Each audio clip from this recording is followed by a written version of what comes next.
Hola a todos, estimados estudiantes preuniversitarios. Este es el primer video que subiré a este canal y espero realmente que tanto este video como los demás que suba en algún futuro sean de utilidad para su preparación preuniversitaria y también para tal vez solucionar, aclarar alguna inquietud que tengan sobre este tema, ¿verdad? Sobre la literatura y también sobre demás cursos de letras que tal vez pueda subir.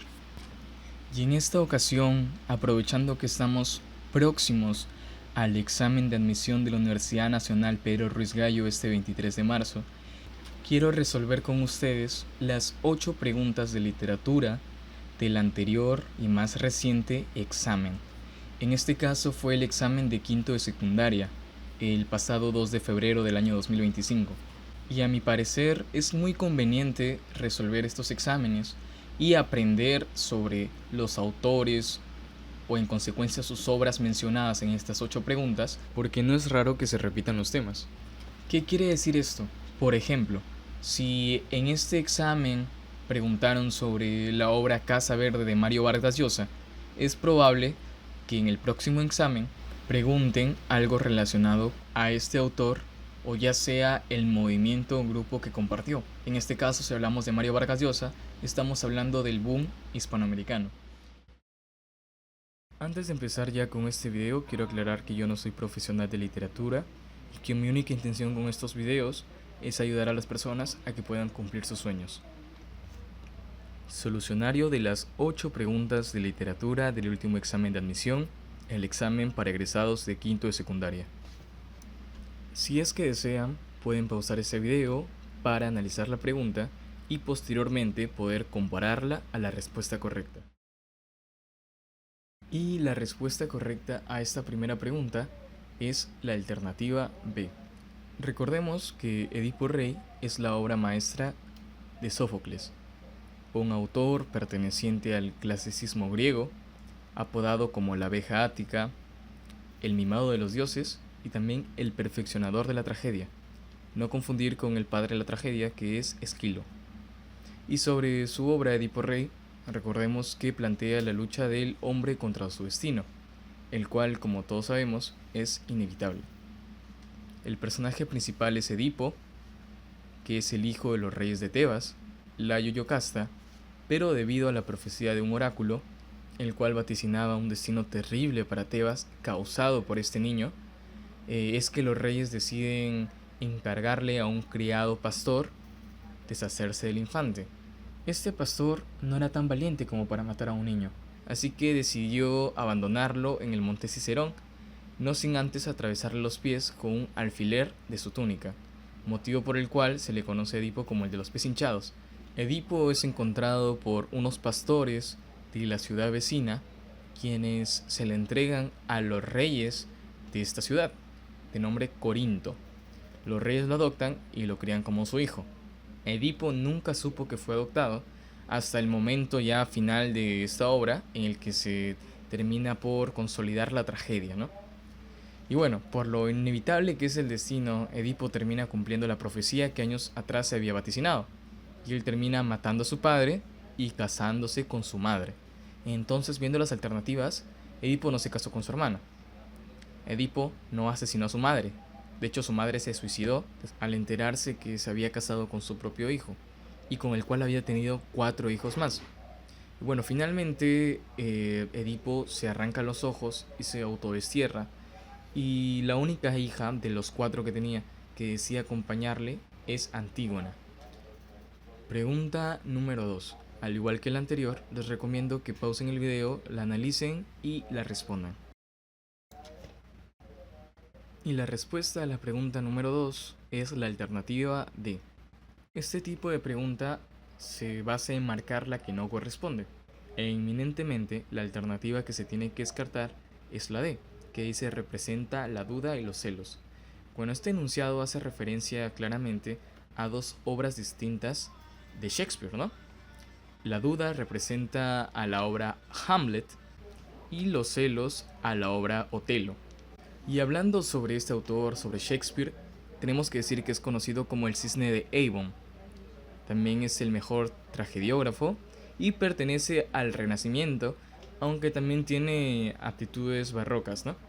Bueno, y sobre su obra, Romeo y Julieta, tenemos que saber que el tema principal es el amor y la pasión de dos jóvenes. Ya el escenario principal es en Verona, aunque también se hace mención de Mantua. Como personajes tenemos a dos grandes familias, los Montesco y los Capuleto. En los Montesco tenemos a Romeo, a Benvolio y obviamente a los padres de Romeo, ¿no? Y adicional también he puesto al amigo, que no es familiar, pero es su amigo de Romeo, que se llamaba Mercucio, el cual es asesinado por el primo de Julieta, Teobaldo Capuleto. En los Capuleto, como ya mencioné, tenemos a Teobaldo, a Julieta, a Rosalina, prima de Julieta, y a sus dos padres. Cabe recalcar que el odio que dificulta la relación entre Romeo y Julieta por parte de sus dos familias no se basa en la condición económica, raza o religión. Y como personajes externos a los Montesco y Capuleto, tenemos al Fray Lorenzo y a su pupilo Fray Juan. También tenemos el prometido de Julieta, quien es el Conde Paris. Resumiendo ya muy rápidamente esta obra, Romeo y Julieta se enamoran en la fiesta de los Capuleto, ¿ok? Y Fray Lorenzo apoya esta relación secreta. Romeo venga a su amigo Mercucio, quien había sido asesinado por Teobaldo Capuleto, el primo de Julieta, y Romeo, a causa de este asesinato, huye de Verona, se va a Mantua y deja a su amada Julieta. Julieta es obligada a casarse con el conde Paris, y ante esto crea un plan con Fray Lorenzo, el cual consistía en aparentar estar muerta por 48 horas. Y este plan habría sido comunicado a Romeo por el pupilo de Fray Lorenzo, Fray Juan, ¿no? El cual viajaría hasta Mantua para decírselo. Pero por problemas en ese viaje no puede comunicárselo a tiempo. Y más bien, finalmente, el que se lo termina comunicando es el criado de la familia Romeo, de los Montesco, de nombre Baltasar. Romeo, al enterarse de esto, acude rápidamente a Verona, llega al funeral y se bate a duelo con el conde Paris. Finalmente Romeo sale victorioso, pero de todas formas se toma un veneno que había comprado anteriormente para fallecer al lado de su amada Julieta. Y por las casualidades de la vida, Julieta despierta justo cuando Romeo ya estaba agonizando. Julieta intenta reanimarlo, pero ya no quedaba vuelta atrás. Así que Julieta opta por atravesarse la espada en el abdomen y finalmente morir. Ya como parte final de esta tragedia, las familias, los Montesco y Capuleto, se amistan tras la muerte de sus dos hijos. ¿Ok? Y también como dato adicional, la mamá de Romeo se suicida al final de la obra. Así que contando este suicidio, llegamos a la cantidad de 3 asesinatos y 3 suicidios, que hacen un total de 6 muertes en la obra. Pregunta número 3. Pregunta para relacionar obra con autor. Solo una alternativa es correcta. Y la alternativa correcta es la alternativa B. Rayuela es la obra maestra de Julio Cortázar. Julio Cortázar es un escritor argentino, nacido en Europa, que pertenece al boom latinoamericano, al igual que todos los autores y obras mencionadas en las demás alternativas. Y entablando una relación correcta, Cambio de piel sería de Carlos Fuentes. Carlos Fuentes es un autor cuya obra más conocida es La muerte de Artemio Cruz. Después, El túnel es de Ernesto Sábato. Ficciones es de Jorge Luis Borges, escritor argentino también. Y Pedro Páramo de Juan Rulfo. Y sobre Rayuela de Julio Cortázar, tienen que recordar que esta obra marca un hito en la literatura porque rompe con las estructuras narrativas tradicionales. Recordemos que Rayuela presenta 2 finales distintos según el orden de lectura que sigas, o el orden común, o siguiendo un orden que el mismo Julio Cortázar especificó. ¿Ok? Y también sobre el significado del título, Rayuela alude al juego infantil donde se salta de bloque en bloque. Y simbólicamente, esto representa la búsqueda de un sentido de la vida, ¿no? Y en cada paso que das, existe la posibilidad de caer al vacío o estar más cerca de ganar. Esta obra tiene un profundo significado filosófico. Pregunta número 4. Posiblemente de las obras más leídas a nivel universal. Respuesta correcta. La alternativa C. Esta obra, Crimen y Castigo, pertenece al realismo psicológico. Por lo tanto, profundiza de gran manera en la descripción del ánimo y los pensamientos de los personajes. Y obviamente queda descartada la alternativa D, que dice retrata personajes con caracteres sencillos. De hecho, es todo lo contrario. Sobre el autor tenemos que decir que es el gran Fyodor Dostoyevsky, llamado el filósofo de la libertad, el genio de la novela psicológica y perteneciente al realismo ruso. Su mayor obra, Crimen y Castigo, trata el tema del superhombre. Adicional, la culpa y la redención, dilemas morales, una inicial justificación del crimen en nombre de una supuesta superioridad intelectual, la lucha entre la razón y la conciencia. Sus personajes son Rodion Raskolnikov, que es el protagonista, Dunia Raskolnikov, que es hermana de Rodion, también Sonia Marmeladov, joven y humilde novia de Raskolnikov, y que representa la redención. Después tenemos a la vieja usurera que es asesinada por Raskolnikov, Aliona Ivanovna, y su hermana Elisaveta Ivanovna, que también es asesinada por parte de Raskolnikov para no dejar testigos.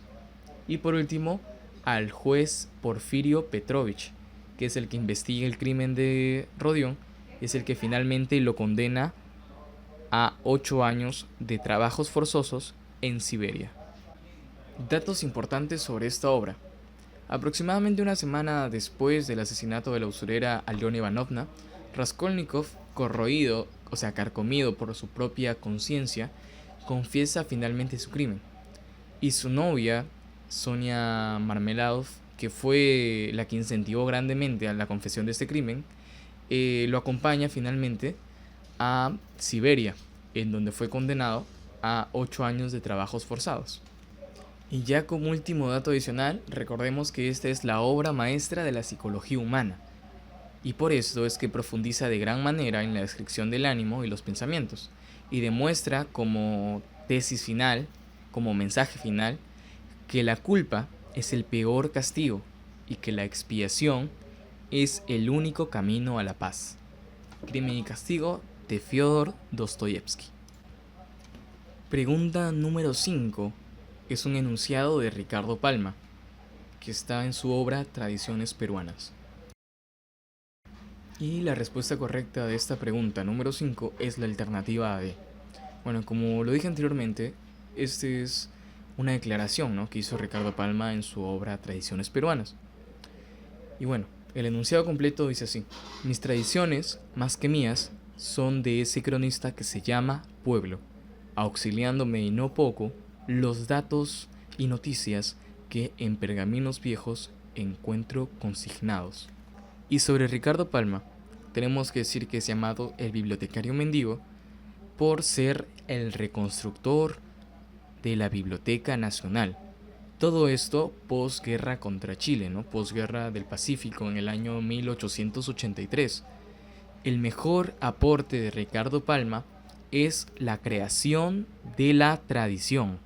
Y por supuesto, su obra maestra es Tradiciones Peruanas, una obra que cuenta con 453 tradiciones, 453.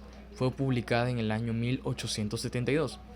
Sus temas de estas tradiciones son de la historia colonial y republicana del Perú, la sátira, o sea, la burla, la ironía, la política, costumbres y supersticiones, ¿no? Tradiciones del pueblo. Bueno, su estilo es un lenguaje coloquial, humorístico y con frases populares, ¿ok? Su importancia es porque rescata hechos históricos y anécdotas, y esto forma parte de nuestra identidad cultural peruana. Como primera tradición tenemos a Paya Huarcuna, la mejor tradición es el alacrán de Fray Gómez, y la última es una visita al Mariscal Santa Cruz. Otras tradiciones conocidas son Historia de un cañoncito y Al Rincón Quita Calzón. Pregunta número 6. primera obra de José María Arguedas? Y la respuesta a esta pregunta es la alternativa E. Agua es la primera obra de José María Arguedas, quien la consideró como su mejor libro de cuentos, de los que sobresale Guarma Cuyay. Este relato, en primera persona, presenta la situación de marginalidad de un niño que oscila entre dos mundos, uno al que pertenece pero detesta y otro al que quiere pero lo rechaza. Sobre José María Arguedas, tenemos que saber que es llamado el escritor etnólogo. Pertenece al indigenismo, específicamente de la región sur del Perú. Él nació en Andahuaylas y se suicidó en 1969 en la Universidad Agraria de La Molina, en donde él era catedrático. Este sentimiento suicida ya lo había manifestado con anterioridad en su obra póstuma, El zorro de arriba y El zorro de abajo, y su primera obra, Agua, publicada en 1935, es un conjunto de 3 cuentos que reflejan la realidad de las comunidades andinas y la lucha de los indígenas contra los abusos de los terratenientes. Guarma Cuyay es el relato que destaca entre estos 3. Y bueno, cuenta la historia, las vivencias del niño Ernesto, que es el alter ego de Arguedas, y aquí se relata la influencia negativa de los prejuicios sociales. Pregunta número 7, ya penúltima pregunta de este video. Y la respuesta es la alternativa C, Generación del 98, quienes fueron un grupo de escritores que buscaron la regeneración de España y surgieron a causa del desastre de 1898, en donde España pierde sus últimas colonias en contra de Estados Unidos. En un contexto de desencanto y de decepción nacional, de vergüenza, aparece esta generación, la generación del 98, cuyo líder era Miguel de Unamuno, un representante de la prosa de esta generación. Él llamó a sus novelas nívolas, y entre ellas destacan Niebla, La tía Tula y también La vida de Don Quijote y Sancho. Miguel de Unamuno tenía un estilo filosófico y también algo religioso. Como segundo representante de la prosa tenemos a Azorín, cuyo verdadero nombre era José Martínez Ruiz. Él escribió La Voluntad y también una obra parecida a la anterior, La Ruta de Don Quijote. No confundir con La vida de Don Quijote y Sancho, que es de Miguel de Unamuno.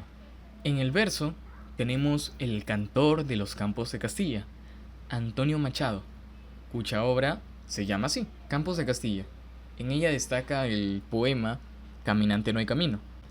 Y por el otro lado, también en el verso, tenemos al Premio Nobel de 1956, segundo Premio Nobel de esta generación.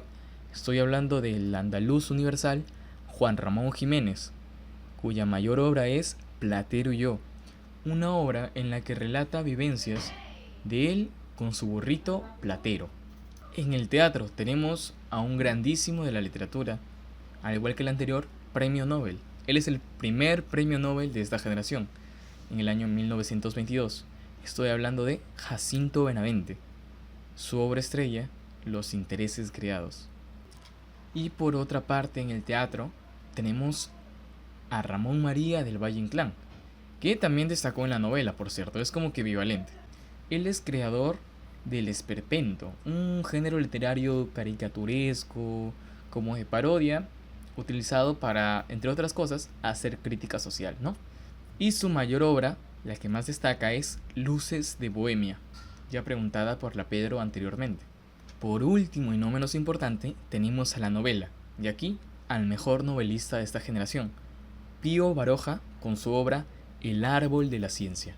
Ahora sí, la última pregunta, número 8, sobre Mario Vargas Llosa y su obra La Casa Verde. De los siguientes enunciados te preguntan cuáles están correctos. Y la alternativa correcta es la D. Solo 2 y 3 son los enunciados correctos. Bueno, vamos a hablar de Mario Vargas Llosa, el único premio Nobel peruano y el premio Nobel más reciente de Latinoamérica, en el año 2010. Él pertenece al boom latinoamericano y a la generación del 60 en el Perú. En el enunciado número 1 nos dicen: presenta la tragedia vivida por Cuéllar, alumno del colegio Champagnat. Este enunciado no tiene nada que ver con la Casa Verde, sino con otra obra de Mario Vargas Llosa, que es Los Cachorros. En esta obra se presenta la tragedia vivida por Cuéllar desde la mutilación de su miembro viril por parte del perro mascota de su colegio, de nombre Judas. A raíz de esto, Cuéllar, quien había sido un niño muy aplicado, inteligente y perteneciente a la clase alta del Perú, sufre un cambio drástico en su carácter y se acrecienta dentro de él un gran sentimiento de inseguridad. Posteriormente, Cuéllar, ya adulto, pone fin a su trágica vida en un accidente automovilístico. Sobre el enunciado 2 y 3 ya sabemos que sí están correctos en base a la Casa Verde. Y sobre el enunciado 4 dice: tiene como referente a la dictadura del general Odría. Esto hace referencia a otra obra de Mario Vargas Llosa, que es Conversación en la Catedral. Y en esta obra destaca y se recuerda una frase que dice: ¿en qué momento se jodió el Perú? Esta frase fue pronunciada por Santiago Zavala, alias Zabalita, el cual es el personaje principal de Conversación en la Catedral. Por último, hablemos un poco sobre La Casa Verde. Bueno, esta es una novela que se desarrolla con tramas interconectadas en dos escenarios principales: Piura, una ciudad de la costa norte del Perú, y la selva amazónica. Son 5 historias: La Casa Verde, Bonifacia, Fushía y Aquilino, Lituma y los Sargentos, y Los Misioneros en la Selva. Y bueno, eso fue todo por esta ocasión. Agradezco por llegar hasta el final de este video y recuerden que ustedes pueden con todo.